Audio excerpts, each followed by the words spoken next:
right, great. We're seeing everybody pile in here. Just wait until this flatlines. All right, looks good. Good morning, everyone. Thanks for joining us. We really appreciate you taking the time. Welcome to Remsoft's webinar From Paper to Proof. Most of you are here because you know there's a challenge in the forestry supply chain when it comes to how information moves between the forest and the mill. Loads are moving every day, trucks are on the road, fibers getting delivered, but the information around those deliveries doesn't always move as easily as between the people involved. So today we're going to spend some time acknowledging that problem, breaking it down, and showing how Remsoft's LOGR solution helps simplify it.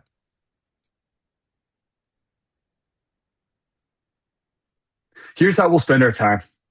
First, we're going to focus on the problem, and it's one that's hiding in plain sight. It's not dramatic, it's not new, but it's costly. Then we'll move into a live demo where you can see LOGR in action and understand what this looks like operationally. And finally, we'll wrap up with a Q&A. We've got product expertise on the line today, so bring your questions. We'd love to make this an interactive session towards the end. Before we jump in, let me quickly introduce us. My name's Callum. I'm an account manager here at Remsoft. I spend most of my time working directly with forestry operations, mills, and landowners across North America. So a lot of what we'll talk about today comes straight from those conversations. Joining me is Grant, our VP of Product. Grant leads the product vision behind LOGR and works closely with customers on how this fits into the real-world mill and contractor environments. Grant, I'll hand it over to you for a quick hello. Yes, thank you very much, Callum. Good morning, everyone. It's good to have a bit of a chat about this. I've been looking forward to interfacing with plenty of the Remsoft customers coming over from working more exclusively on LOGR for the last decade or so. It's been really good to see LOGR grow into what it is capable of, and it's excellent to be coming in as in my new role as VP of Product across all of Remsoft. It's an exciting time for me. I think it's going to be an exciting time for everyone as we really start to join these things up and accomplish more than we could independently. So, this is a good one, Callum. Thanks, Grant. I want to start with a simple observation. There's a core tension in the forest product supply chain today.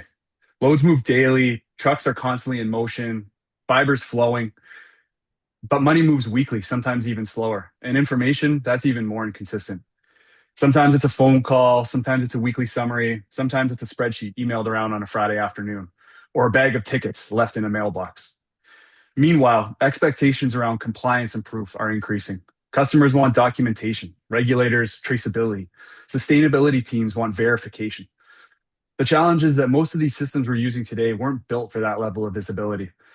So what we end up with is movement of loads happening in real time, but confirmation and reconciliation happening days or even weeks later. That gap is where friction lives. So here's the hidden problem. What once worked for slower, simpler operations now creates blind spots. Paper tickets, manual reconciliation, end-of-week summaries. For decades, that was good enough. Volumes were manageable, scrutiny was lower, expectations different. But today, that same approach introduces risk across the supply chain. When execution data isn't visible in real time, small gaps turn into bigger issues: disputes, delays, compliance questions, scale congestion, bottlenecks on paying vendors. And the tricky part, it still kind of works, which makes this an easy to tolerate. But underneath, it's creating friction and risk that most teams just absorb as the cost of doing business. That's the hidden problem. I'd like to think about how the rest of the industry has evolved. Out in the field, equipment is highly sophisticated. We've got GPS-enabled machines, sensors, LiDAR, increasing use of analytics and machine learning. At the mill, systems are modern, automated workflows, real-time monitoring, optimization engines driving product decisions. But the transactional layer, the moment where a load moves from forest to mill, is still largely built on paper tickets, these weekly summaries we keep talking about, and disconnected spreadsheets. So we've modernized planning, we've modernized equipment, we've modernized mill operations, but the handoff between them, that's still fragmented. And that fragmentation is where visibility breaks down. I'd like to break this problem into 4 parts. And I want to start with execution visibility, because that's really where we see the most challenge. With paper tickets, there's no real-time confirmation of what's happening in the field. There's no shared record that everyone can see as loads are moving. Information ends up scattered across paper tickets, spreadsheets, phone calls, and summaries. When someone asks a simple question like, did that load get delivered? Or when did it arrive? The answer isn't usually immediate. We're digging through paperwork, waiting for someone else to confirm it. That delay creates gaps in things like load validation payments and compliance documentation. And over time, those small gaps start to add friction across your entire supply chain. Next, I want to talk about the scale. With paper tickets, the scale is often the first place where delivery information gets entered into the system of record. Drivers arrive, tickets get handed over, information gets typed in. That process takes time. Trucks start to stack up. It slows everything down. Drivers are waiting. Scale operators are busy entering information, and mills lose throughput. Drivers talk to, they know what mills are backed up on any given day. And the last thing anyone wants to be is the mill that drivers avoid because the line is always too long. There's also a safety side to this. With paper tickets, drivers often have to get out of the truck to hand over paperwork. That might not seem like a big deal, but around a busy scale with trucks moving in and out, it introduces unnecessary risk. Digital records change that. The information is already captured before the truck arrives. The scale becomes much more about verification than data entry. Drivers can stay in the cab, and the result is faster turnaround times, fewer errors, and a smoother flow through the mill, and a safer overall operation. Then there's reconciliation. Paper changes hands multiple times, tickets get lost, handwriting, it's hard to read, volumes, weight, species don't match. Different parties end up holding slightly different versions of the same load. And once that happens, you're stuck asking, what happened? Why did it happen? Where did it happen? Reconciliation becomes reactive, it's time consuming, and it strains relationships across the supply chain. Because when records don't match, someone has to be wrong. Finally, there's chain of custody. Without a verified digital record, traceability relies on manual documentation, document retrieval after the fact. That makes audits heavier, certification reviews slower, compliance more stressful than it needs to be. Digital records change that. They maintain traceability from load site to mill gate. Documentation is complete, time-stamped, verifiable. And instead of scrambling to assemble proof, you already have it. So why does this keep happening? Firstly, stakeholders are fragmented. Mills, contractors, owners, everyone's operating on different systems. Secondly, data isn't shared in real time. Each party ends up with their own version of the record. And when those records don't match, whose version is right? And finally, one I think we're all familiar with here in the forest products industry is, but we've always done it that way. Paper tickets have been part of forestry operations for decades.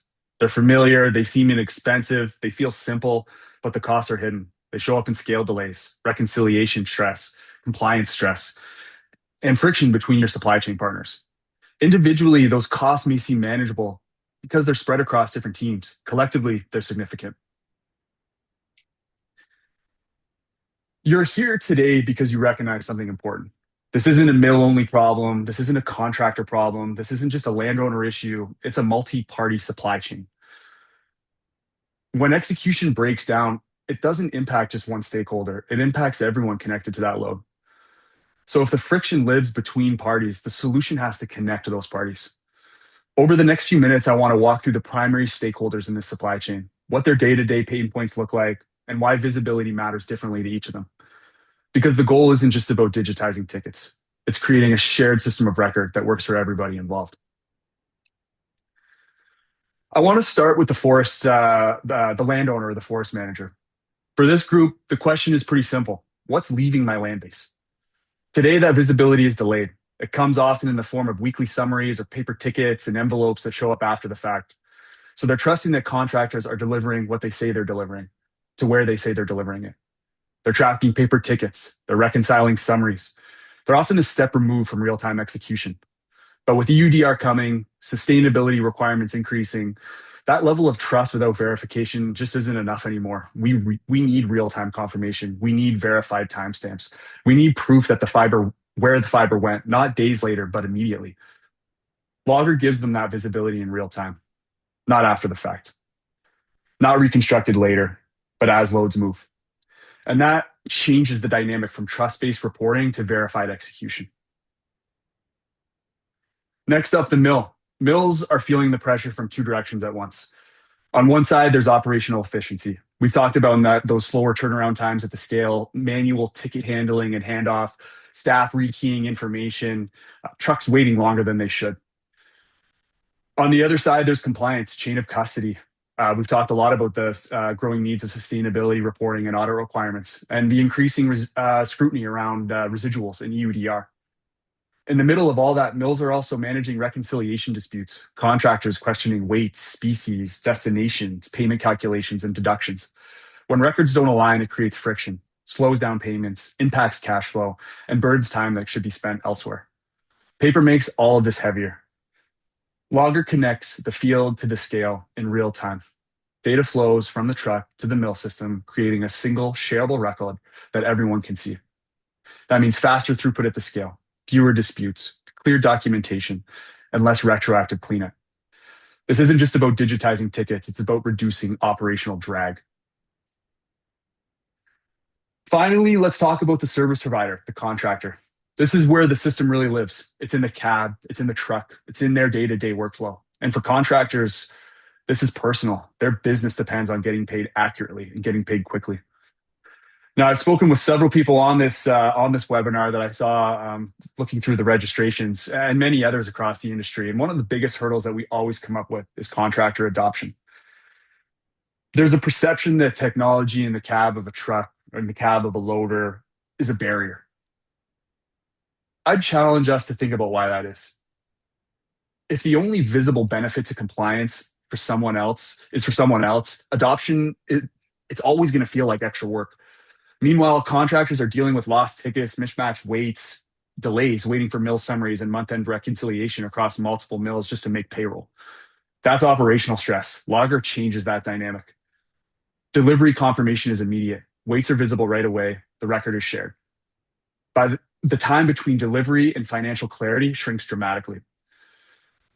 And when the contractor sees clear value for their own business, not just for the mill or the landowner, adoption becomes a lot more natural. Grant's going to walk us through that in the demo and later on today. Before we move into that demo, though, I want to briefly touch on UDR because it impacts everyone in the supply chain. Over the past 3 years, I've had conversations with importers in Europe, pulp, paper mills, sawmills, residual suppliers, landowners, and many people on this call today, both globally here and in North America. And I'll say this openly, UDR has been a frustrating subject. Timelines shifted, details evolving, guidance not being clear, the traces system in general. There's been a lot of uncertainty. But I think we recognize no matter how we feel about this, and I think many of us share that frustration, the direction is clear. Supply chains are facing more scrutiny. Documentations are increasing, proof of origin matters more, visibility at every step is becoming the norm. That trend isn't going away. And there's the key point, and that's we need to capture more information. It's one thing to capture information. It's an entirely different thing to share that information in real time with the next stakeholder in the chain in a way that's trusted and verifiable. Because compliance isn't just about storing data, it's about being able to pass that proof forward confidently. And that's what execution visibility enables. And that's what Grant is going to show you. So rather than talk about this at a high level, we're going to walk through what this looks like. Instead of going feature by feature, we're going to follow a single load through the supply chain. A ticket gets created in the field. Data is captured at the source. The truck moves along its route, a load hits the scale, and the weight is captured automatically. At every step, that information is shared in real time across all parties involved. No reconstruction later, no waiting for summaries, no conflicting versions. Just verified, shared record moving at the same speed as the load itself. Grant's going to walk us through that live. Grant, I'll hand it over to you. Thanks very much, Callum. I am accustomed, Callum, to giving a demonstration and having people interrupt me. So if you have a question, go ahead. But just as a note to everyone else, please, do start building up your questions as we go through this list. If I spot one which is useful, I'll pick it up. But otherwise, it's going to be excellent material to be able to discuss at the end of the presentation. So what I'm showing you now is the main interface for how the administration of the forestry area, the operations that you're going to be doing, all of your customers, your contractors, and and finally the compartment that the operation is going to be able to run in, which is going to generate the timber.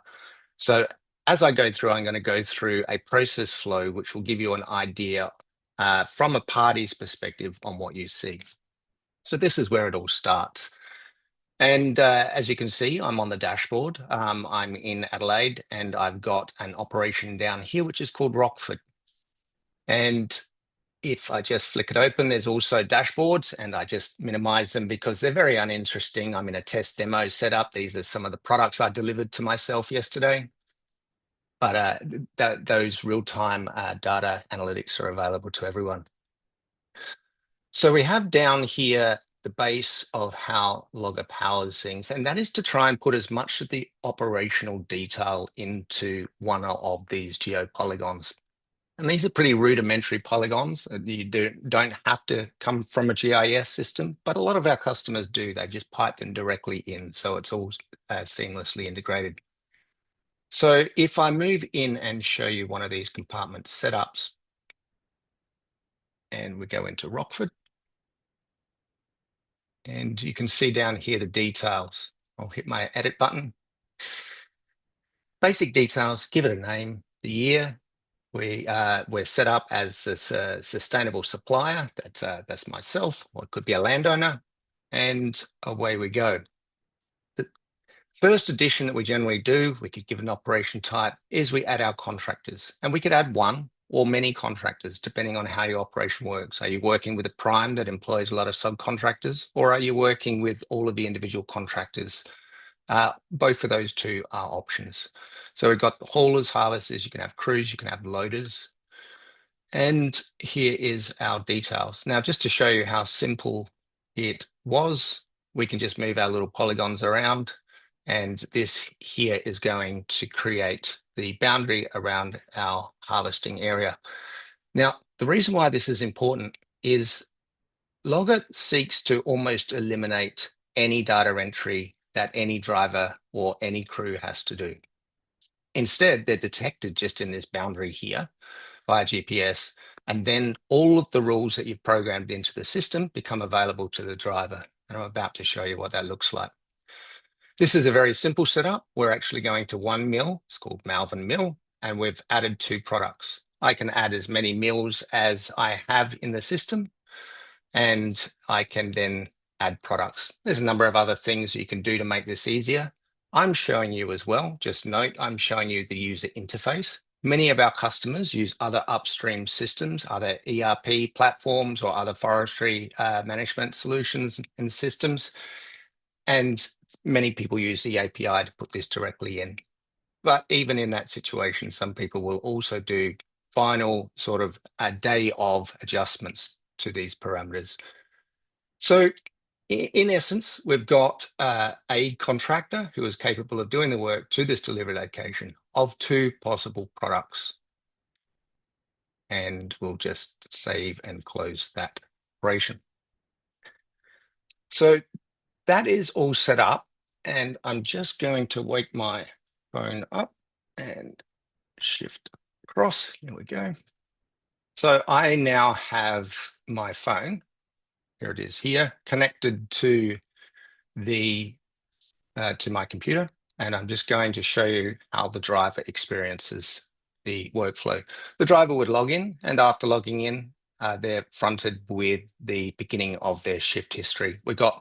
I'm logged in as driver Grant. I'm logged into my truck, and I can create a new docket. At the moment, I'm just starting my shift. I've got nothing in my shift history. By the end of the day, as you will see, the dockets will pile up here. So all of my load slips, and then I will be able to see what I've done across the day. So, new docket time. Now, this is an interesting thing I found this morning and realized just in the nick of time that I have set myself up in a situation where this was my work computer when I was in at the office, and now I'm at home. And I've realized that I've got a bit of a drive now to get to Rockford. So I'm in a little bit of a pickle. But this is giving me the option as a driver to be able to click on this here if I'm having trouble locating the geopolygon, which sometimes happens. Sometimes people are on an access road or think that they're in close proximity. So it's telling me that this is a GPS lock compartment. That means from that chain of custody perspective, that EUDR perspective, I legitimately have to be within this polygon to be able to create my docket. So if I push this help me locate, it's popped up, it's showing me there, and I'm outside the boundary. Now I'm actually outside the boundary by quite some distance. So let's quickly fix that up. And I thought I'd leave this as part of the demo because you'll see how easy it is really to administer these things. So if I jump back into edit mode on Rockford, coming down to my polygon here, if I zoom out, you'll be able to see I should be somewhere down in this vicinity here. So I'm just going to, rather than move the polygon, I'm just going to delete the polygon, jump back in, zoom down to where I am located, and set my boundary up again. So all it is just some clicks, draw the shape, save my boundary, and now I'm within the boundary. This is not something you're going to necessarily do for the drivers unless it's actually been placed incorrectly. And there we go. So if I go back out to our dashboard, you will now see that my polygon isn't where it was.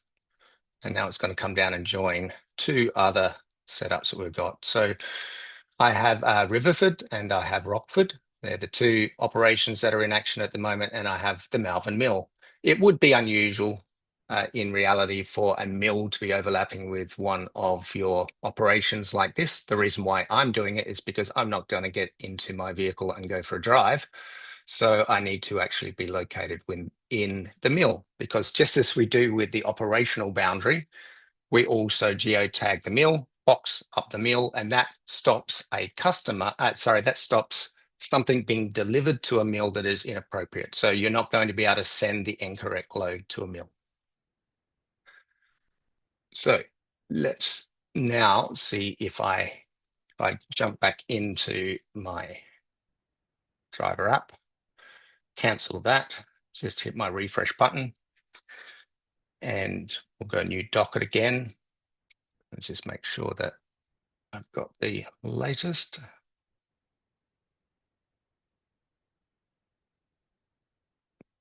It's always wonderful, Callum, when you get into a demo and we are just having a delay between the operational data. Wouldn't be a demo if this doesn't happen, Grant. Of course, it's like I said, it's unusual that you're going to move an operational boundary around.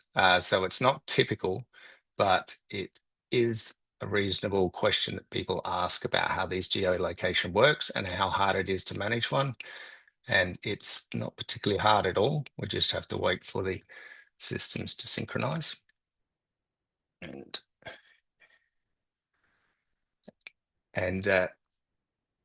let's see how we go. Beautiful.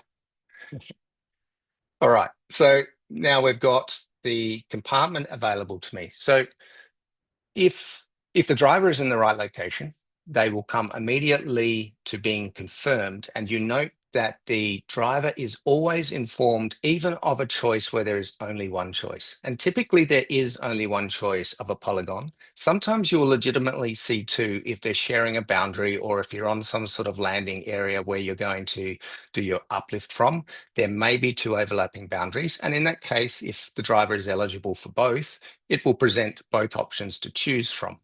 Typically, though, there is enough separation and the driver will make a selection. So I'm going to just click next because it's auto selected. Again, as we saw within this setup, we've only set up for one mill delivery location with two different products on it, as you can see in this image here. I don't have a choice, but I'm telling the driver once again, this is this. This gives them the confirmation that they're at the right location and they're going to the right delivery location. So we hit next on that one as well. My two choices, I'm going to take the ash. And then finally we've got, and this is a customizable driver prompt. There's quite a number of different chain of responsibility functions that are capable for all of the parties that are involved. I'm going to agree to that and I'm off and running. We're sitting now on the docket information screen. It's letting me know that I am in this vehicle and I'm going from Rockford to the mill. I can add additional details to this. I can add comments and photos if they're important along the way. There's a number of things that can be automated to request of the drivers as well, if you want other evidence that is collected. Typically, it will say begin journey and away I'll drive. Given that it has already detected me within the delivery location, I instead can make a delivery. So let's just pretend I went for a half an hour's drive and I've gone from the forest to the mill, and now I can weigh in. Just a couple of other things. There's plenty of things that have been built into Logger. This is something that's very important in the UK. A lot of other documentation can also be programmed to be going out to the app, eliminating other paper processes. This is a requirement that the drivers carry this within the UK. Just thought it would be worth showing. So, rocked up at the mill. This button here will change to begin weigh-in process. If you have arrived at the mill, or if it doesn't have an integrated bridge for the scales, it might actually say make delivery. So I'm going to go and do what you're seeing now is the manual process. So if you're going to an integrated scale, it does an automated workflow. I will demonstrate a little bit of that in just a second. But in this case here, I've rocked up, I've got on the scale, I've read the indicator, I've received the load ticket. And in fact, I'm going to come in here and I'm going to enter some weight. So let's presume that I'm of this size. And then I would just pause in that process. I would go and unload, and then I'd come back around and I would collect my tier. And in creating this, it'll give me the calculation. In this case, one of the things that is often appealing is also to capture additional sporting information. So rather than have to chase paper tickets around, if the weighbridge, the scale has printed a ticket, you can come in and take a photo. I'm just going to take a lovely photo of my keyboard. Use that photo, done. And now we are complete. And so this is a completed docket. I will now show you what that looks like within the docket list. So if I come into my dockets, and we can see here Grant, and we've got here ABC 123. That's one that I've started this morning. I was driving a different truck. I was only driving the ABC truck earlier on yesterday. We come in and click on, sorry, not on edit. It's a little bit harder to read. So as soon as this docket is created by the driver, this is a completed docket, but as soon as it is created by the driver, as soon as they reach a point of internet access, then that synchronizes with the cloud, and anyone that is involved in the transaction process will get information about that. This one here is a closed docket. It's completed. So this is what you would see as the record. You can see there's the image of the receipt. You can see my weights that have been entered up here. Logger can automatically email stakeholders items like a PDF version of the ticket. This can be excellent for being able to send that in an early case out to a mill. And so that means that whoever's receiving the mill can have the information come in like this, especially if they're not part of the multi-party system. So yeah, you can have a lot of different alerts that pop around. So I'll just close that one. And if we scroll down here, typically we get a lot of other information about its origin and where it's come from. It has registered that I have come from this operation down here. If I actually went for a drive, we would also get the passage of my vehicle. This is a real docket, and you can see here it's got a product, it's got all the weight information, it's got some information about the delivery. And if we keep scrolling down, there's a lot of custom information that has been captured. Here is the origin from Stone Hill. And also we get and if this was actually still in the process of being delivered, this would be an ever evolving journey. But you can see here our little truck. This is a timestamp geolocated passage of the timber from its origin to its delivery. And so this is very good as well. If something does go awry and someone travels to a different location and tries to make delivery, generally it's not possible to make delivery, as I said, within the mill location. So we zoom in here and we can see that it's come into this port. They've got two different weighbridge locations, presumably. So, or they could have made delivery to either one of those locations. Righty. So that in essence is the process. I can create a new docket. I can see now the docket in my shift history as the driver. And if I create a new docket, I can go through the same process. Now, let's move over into the multi-party system. So Logger has two components. One of them is the aspect that manages the operation, which you've just seen a demonstration of. And then this is the multi-party system. And this was built initially just because a number of the existing customers of Logger came forward and said, can we do something about integration at the scales? Can we actually make that process smoother, safer? And so we built a companion system to it. And this is where the weighbridge system lives. Similarly, there is a dashboard. This is multi-party dashboard.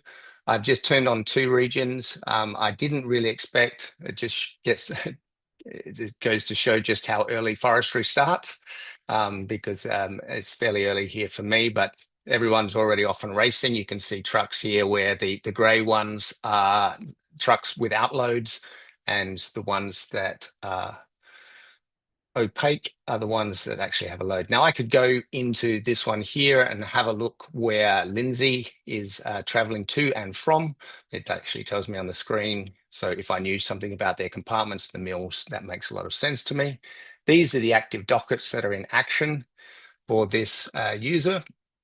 And I will also just quickly show I turned on two regions. I turned on this region over here as well because I knew at this time of day there would certainly be some action happening over in the UK. And as we did before, we can see what is happening. Jumping into the weighbridge feed. Oh, lucky Callum, we've got a truck on the scales in real time. You can never be sure I told you whether or this would not. happen, Grant. We're lucky. Yeah, it's beautiful. It's that it was a little bit sunnier in where the Trialis sawmill was earlier on today. But what you're seeing here is a truck that is coming through. It's actually just finished its time on the scale, and it's generated by the look of it. It's generated its first gross. That truck is now leaving the scale and it's going to go back around. Let's just have a look at that one. And so what we have is we only have the gross at this point in time. We have the weighing receipt. So this is a cryptographically signed receipt. So that means that you can actually have digital proof, like you would with a blockchain. You can have digital proof that this has occurred at the official weighbridge at that official time. You can see that we've got the number plate. They've got a little blocker up the top because some of the trucks drive past the scale and were being picked up. So that just cuts down the noise. We've got a process here which gives us the timeline of the delivery. And so they spent, Callum, besides not counting the actual roll on and roll off, but they spent only 14.9 seconds in this transaction. And you can see the process of the bridge being identified by number plate recognition cameras and completing the result. Now, the important thing to note is this is a connected system. So although we are using number plate recognition cameras, we get ridiculously high success rates because we also geolocate the truck and we can confirm that that truck is on site and we know what that truck is. So even when we get a partial match of a number plate, we can complete it statistically because that truck is actually geolocated on the scale. So it's using quite a number of different sources of information to make that accurate. Grant, can you It's expand a little bit on that, the idea of being able to, the geofence of the facility and being able to get insights into the number of trucks in the yard? Oh yeah, yeah, definitely. So you can have context of your mill, you can have context of your compartment. You can see if we go back across to a docket. Here we go. Here we've got details about how long it was that they were within the compartment. So they were within the compartment in this docket for quite some time, and they've spent 33 minutes at delivery location. Another thing which would look really good in the daytime and give you some context of what's possible is if I just slide across to Albany, you'll be able to see the system. But as you can see here, there is, and we are sitting in the 25th here. And if I move on to today, we've got no active queue, which doesn't surprise me. Western Australia is still yet to wake up, still even a little early for the trucks.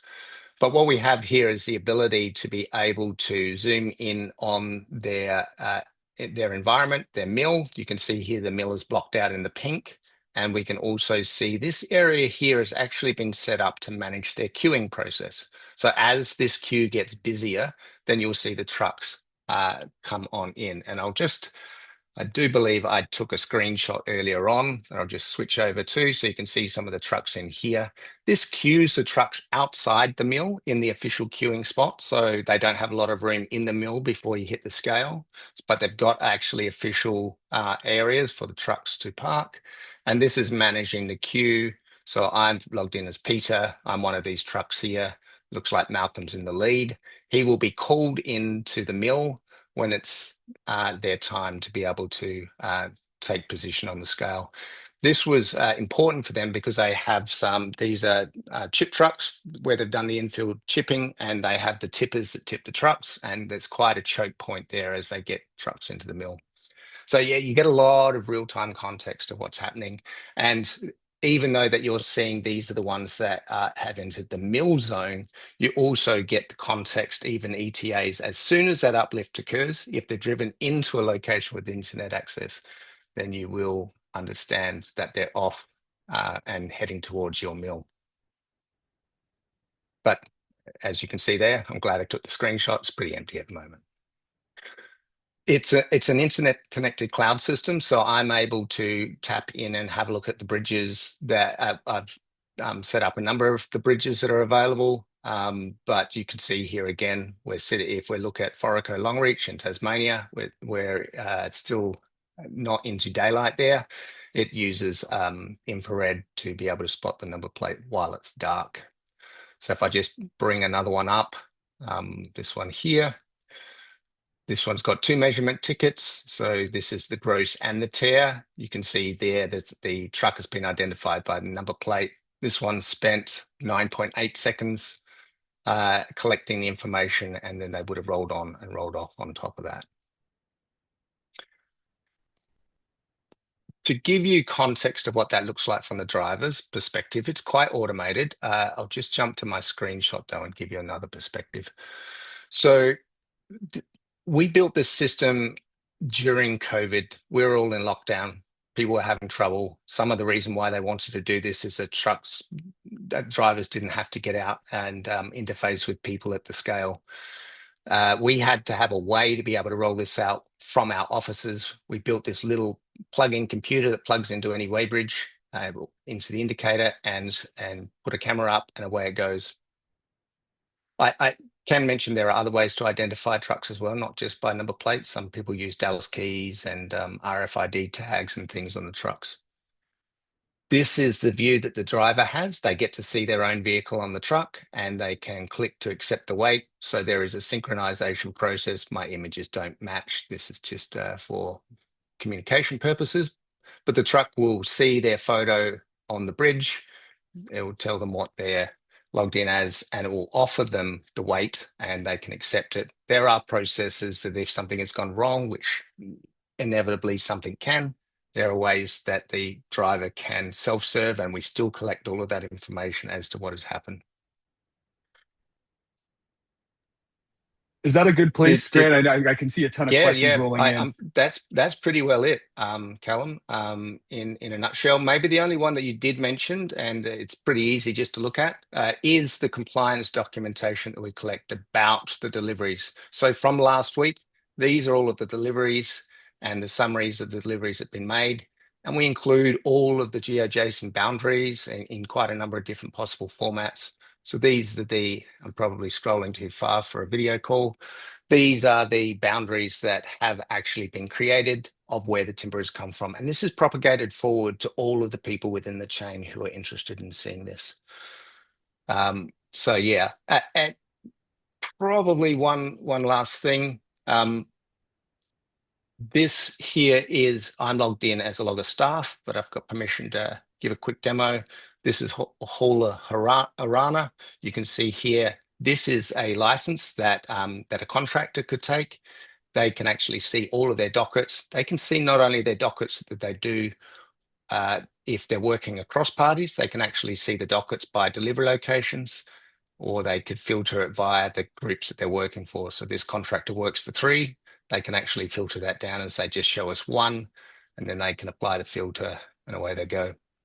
They get all of the same details that we saw before. So if I bring up one of these here, we've got the journey, we've got the measurement tickets, we've got the time on bridge, we've got the photos of their trucks, we've got the event logs of what has happened. If anything has changed, it's audited. So this here allows landowners, contractors, mills, and a number of other parties that could be in the mix, gives them a simultaneously source of truth about the same information. Well, since the only other thing I had, Colin, was Callum, was the video of the trucks on weighbridges. But if you feel like we saw that in real time, I'm happy with what we saw so far. I'll take over here excellent. again, grab the Yeah, wheel here. go for it.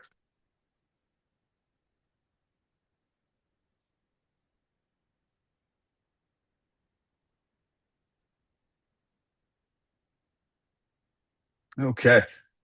Appreciate that, Grant. Um, Thanks for walking us through It's that, showing us what Logger looks like in practice.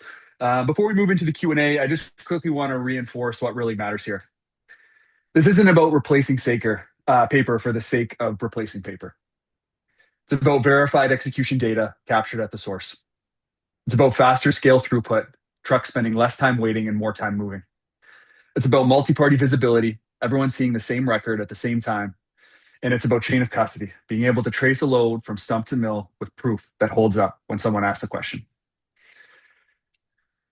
If you're interested in learning more about Logger, continuing the conversation, scan this QR code on the screen. It's going to take you to a page where you can connect with our team, myself, as well as other team members here at Remsoft to get more information about the platform. We're going to leave this slide up while we move into the Q&A session, so you have plenty of time to grab it if it's helpful. If you look at the bottom of your screen, you should also be able to see the Q&A function. Feel free to drop your questions in there. Grant and I are going to spend the next 20 minutes reading those off.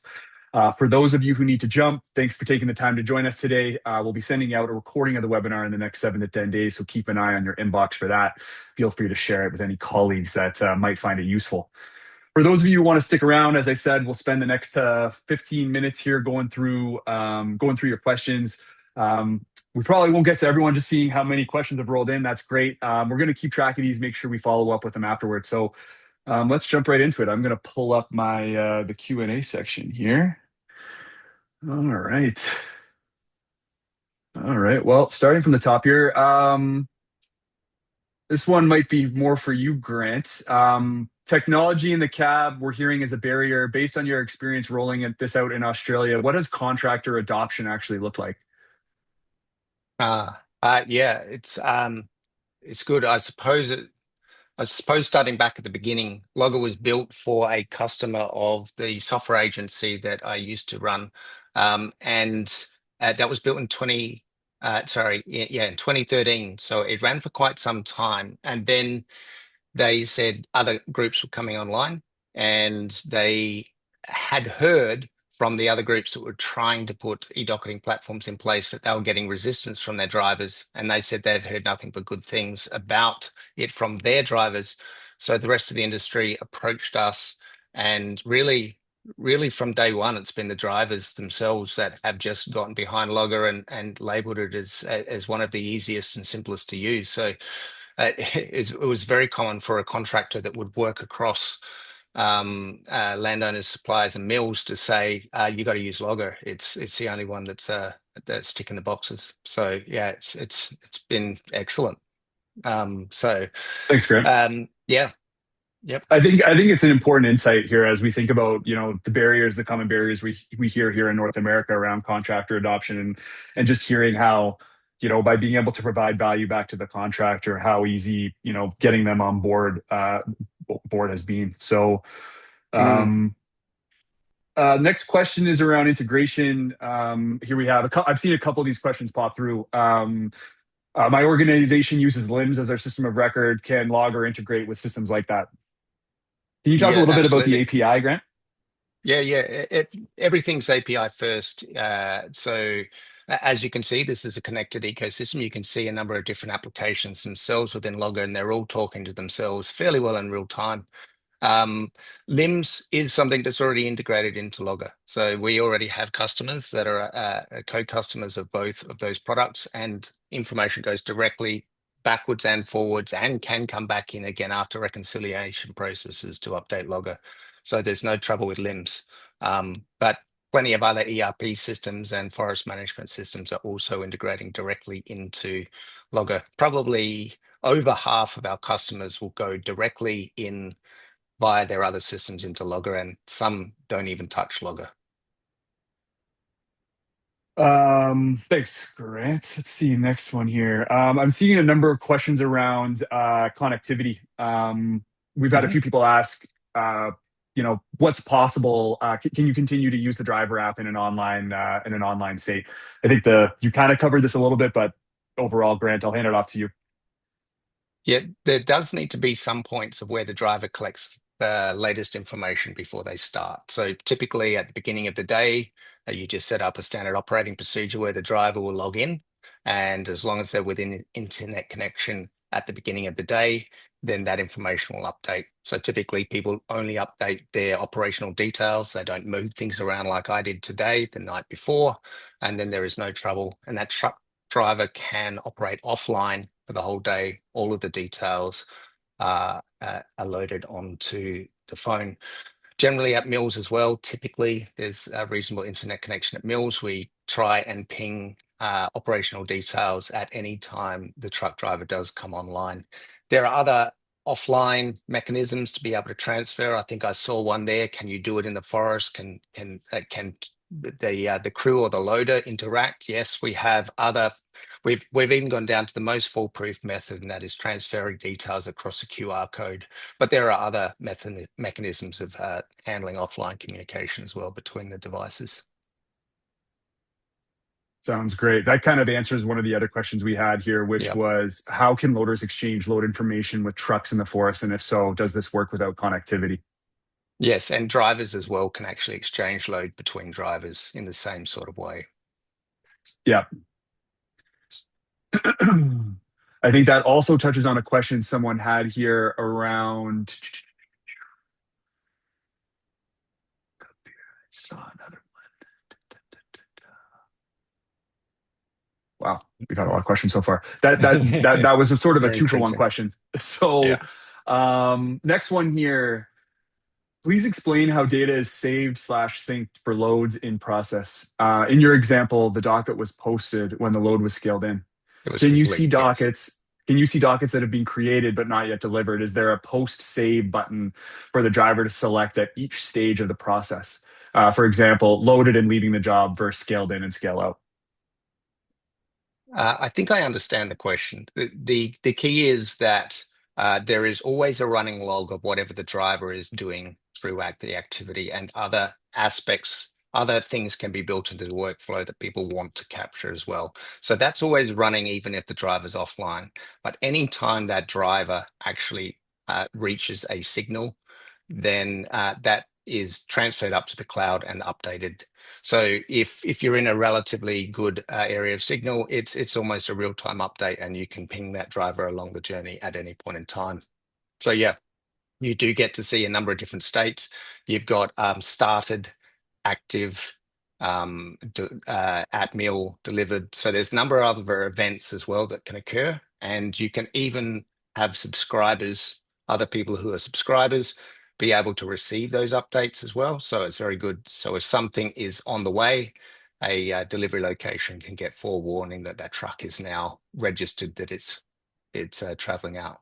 So yeah, it buffers it while it's offline. When it's online, it updates. If they're always online, it's always updating.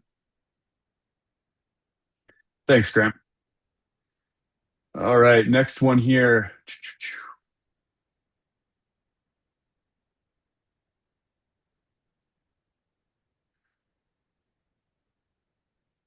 How does this system work with customers who don't have the required systems? Can we still print a paper ticket to hand to the driver to hand to the mill? This is an interesting one. I think, I'll hand it over to you, Grant. I have my thoughts, I think it's better for you to handle this one. If someone, there is still sometimes some parallel paper processes that we see. Often people still like to be able to use the camera of the telephone to be able to even still capture some of those paper processes directly onto the docket, which is what I demonstrated with the weighbridge. So yeah, there would be, if you can produce a piece of paper in the forest or at the origin or even at the beginning of the day and hand them out, there is nothing that can stop there's nothing that needs to stop that paper traveling with the electronic docket. And the electronic docket in that case is supplementary or even at least the digitization of that record. And you can take photos of those papers as well. So do you think that answers the I question, think so. Callum? Or? Yeah, I think the point that I really want to make here is Logger obviously works very well when you're delivering to a logger scale, but it doesn't have to work that way. That's not the way that Logger worked for the first however many Oh, years of absolutely. loggers Yeah. of loggers infancy, right? There was a long period of time there where the scale didn't exist. So from our perspective, it's really around better understanding that workflow. And again, if I'm not nailing these questions exactly how you're posing them, and you have additional questions, again, please feel free to hit that QR code, get registered, reach out to us. I'm doing my best here to interpret some of these, but yeah, I think we answered that one, Grant. Next one. Some of our weigh scale sites don't have cellular data coverage. Will the app work either on Wi-Fi or cellular data? Yes, there are options for doing that. Uh, you can have some of the things that we're seeing going in now. We're seeing a lot of Starlink type systems going in as well, whereby that provides both the driver and the mill the access. Um, there is the option, although it hasn't needed to be implemented anywhere. I guess that demonstrates that most mills manage to derive internet access somehow when the motivation becomes high enough. But you can also implement a Bluetooth handoff between the computer device that we plug in at the scale and with the driver app. There is also what you haven't seen within this, but there is also a kiosk as well that it can actually run through a regular browser or a tablet, and that can actually be used to be able to do full offline. If someone drops their phone in the mud just as they rocked up, they can still go and interface and exchange with the logger system via that. Thank you. This is a quick one here. How are you getting GPS from truckers? Do you require a GPS device? That's pretty straightforward. We're requiring the trucker needs to have a device inside the truck, whether it's a tablet or a That's smartphone. Yes, and it can be, and there is a lot of BYO devices in use. There are a tremendous amount of BYO devices in use. So it's either an in-cab system that is coming with the truck, some have those, or many drivers will use a corporately provided device just to use, or they will use a BYO device. Can you comment quickly, Grant, on just the kind of minimum specs? Like I know this goes back, like it's not like this only works for iPhones from the last 5 years. It's No, iOS, Android. it's yes, it's iOS and Android, and it's more or less both Google and Apple that force us to do the upgrades. We'll try and support back as long as they let us. As soon as they start cutting us off from being able to actually distribute the apps on their platforms, which they do from time to time. Typically, though, I would say you would get yeah, 4 years would be starting to get into a point where we're at risk that they may actually cut it off. Doesn't stop necessarily it being used a little longer, but if there is an upgrade that is required by drivers, then that's where they won't necessarily be able to install it on those devices anymore. Thanks.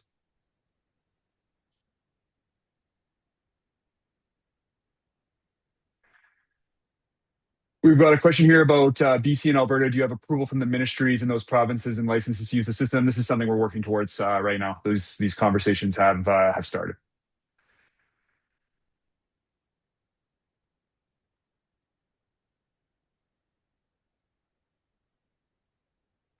I see a few people here just, kind of, expressing their interest in the opportunity to work, to learn more, whether it's about gaining more additional information, whether it's about, questions around pricing.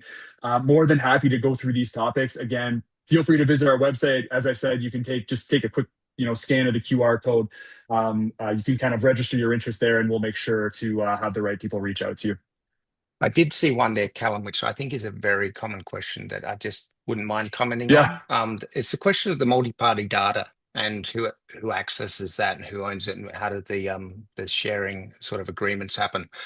It works on the principle as whoever used to obtain the piece of paper. So in particular with the carbon copy paper slip systems, then each of the parties would have walked away with their own copy. That's the way it works. So that means that anyone who is accustomed to sharing a colored piece of paper with any of the parties, that's the way it works. It doesn't stop you from adding additional information to your own record, and each of the parties can do that. And that can be either placed onto the record intentionally for the rest of the parties to receive, or you can actually abstract that, hold that back, and keep that as your own private information on the record. And that information then, therefore, is only for your operations.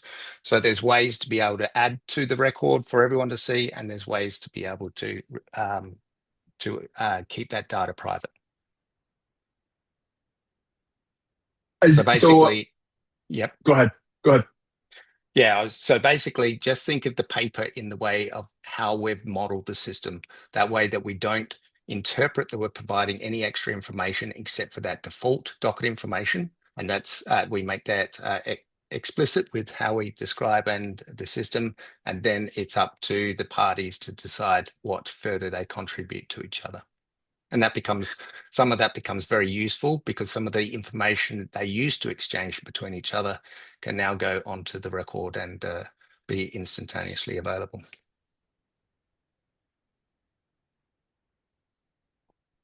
All right. Next one here. There's a question here. It kind of covers a little bit about what we were talking about earlier. How about integration with SAP S/4HANA, especially for master data from the AR and AP side? Um, we have the posted APIs. I don't think there's really too much more specifically on that question, Grant. I just wanted to know if there was any specific SAP context that you wanted to add in here from your kind of customer history.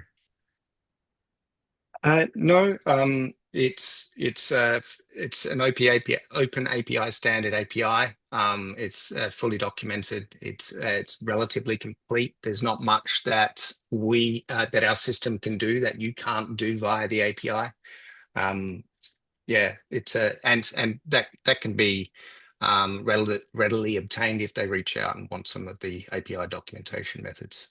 Yeah, it's a good call out for those who want to kind of better understand the API. Feel free, just again scan that QR code. We'd be happy to follow up with that documentation if you're interested in better understanding how this fits into your tech stack.